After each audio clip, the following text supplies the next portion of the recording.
The power of lemons.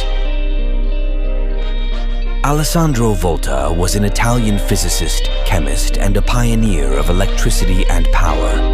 He is the credited inventor of the first electrical battery and invented the Voltaic pile in 1799. Early experiments were conducted in an easy-to-reproduce method. Plug 2 pieces of metal into a lemon.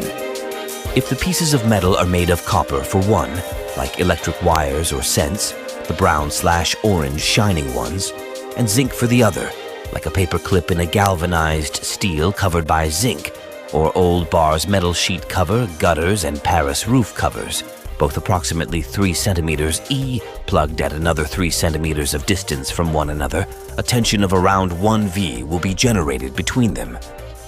The copper part will be the positive pole of this power generator, and the zinc the negative pole. To recharge a USB-powered device, you will need a pile of 5 lemon cells plugged in series, negative pole of the first to the positive pole of the second, etc. This method won't provide a lot of energy, so you'll need a lot of lemons, cut in 4 lengths and sliced, for instance.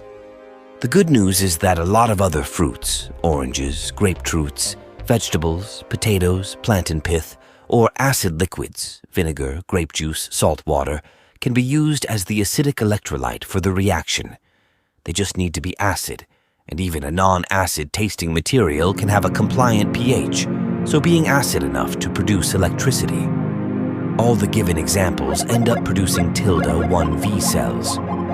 Fruit is convenient because it provides both the electrolyte and a simple way to support the electrodes, metallic pots. Pile of 5 lemon cells will deliver 5 V and around 1 MA. The bigger the electrodes, the bigger the current. For instance, 5 cm by 5 cm electrodes in 10 cl of 8% acidic vinegar with 5 G of salt will deliver pikes of 40 MA, slowly reducing to 10 MA in 5 minutes.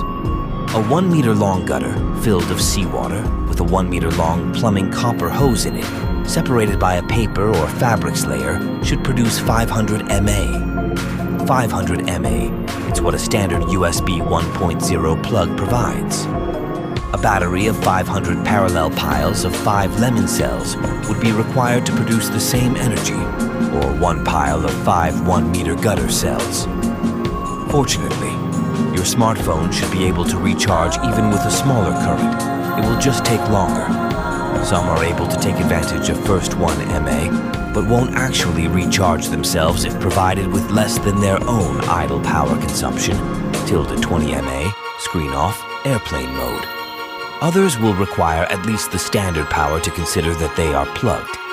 Also, most smartphones will accept bigger charging power. Common value is 1A, which leads again to bigger cells. But the quicker you recharge your battery, the more the battery will be damaged by the process. You can't prevent the battery from getting worn by the recharge process, but slower recharge will wear it down less. Using a magnesium electrode instead of the zinc, one makes a cell of a larger voltage, 1,6V, and could allow you to build piles of only 3 cells. Magnesium is the soft metal component of tempest friction-based sparking lighters that are usually embedded in survival kits.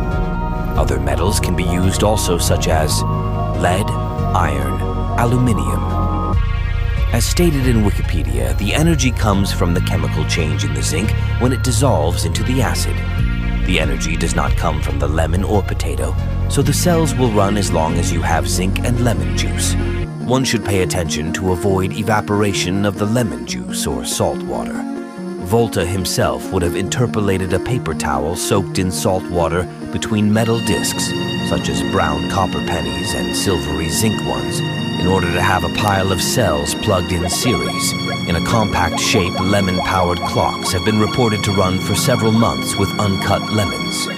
Penny piles tend to dry quicker, reportedly 6 as long as you have metal in your electrodes. Refilling electrolyte will reactivate the cells.